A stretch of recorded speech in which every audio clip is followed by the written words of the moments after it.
bado mheshimiwa, labda ufafanulie. Okay fine. Labda ni nani tunasema kwa kisheria mea culpa, my fault. Ya mashtaka yako mawili.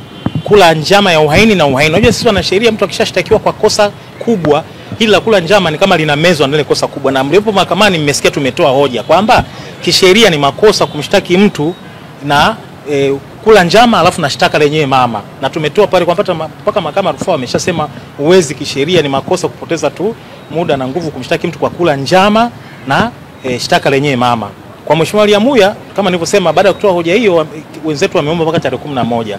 Mheshimiwa Makube bila hata kuwasikiliza upande wa mashtaka ametoa majibu. Ndio maana tukasema hapana, haturidhiki na uamuzi wa Mheshimiwa Makube. Ila Mheshimiwa Lyamuya so far tumeridhika namna ambavyo kama nilivyosema ametoa kabisa watu wakafanywa uchunguzi wa kitabibu na ripoti iletwe mahakamani. Ila bila Mheshimiwa Makube hatujaridhika na tumeomba kwamba tupatiwe mwenendo ili tuweze kwenda kupigania haki yao 76 mahakama kuu. Yako ni mashtaka mawili.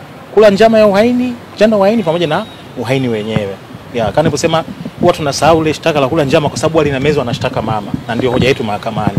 Nifa ameshtakiwa kwa makosa matatu. Kuna kosa la kuhamasisha maandamano.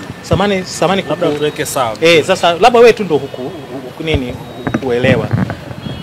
Shtaka la Nifa ambalo ameshtakiwa peke yake. Kwanza ameshtakiwa mashtaka mawili. Kula njama ya kutenda uhaini kama shtaka la kwanza kwa washtakiwa wote 22.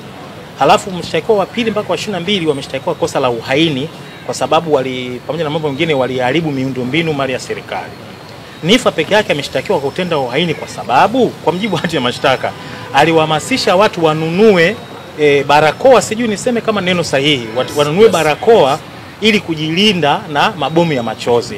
Sio maneno yangu, ndio maelezo ya hati ya mashtaka. Sasa mtu yote anaweza akawa na maoni sasa, hata kama sio mwanasheria akawa na maoni iwapo hiyo ni uhaini au la, lakini sasa kwa sababu liko mahakamani, wacha tutachakata mahakamani, mahakama itoe majibu kwamba kweli mtu kuwaalika watu wanunue barakoa ili kujikinga na mabomu ya machozi wakati wa uchaguzi mkuu mahati ya mashtaka. Mimi mambo ya uchaguzi mkuu ilikuwepo kwa mimi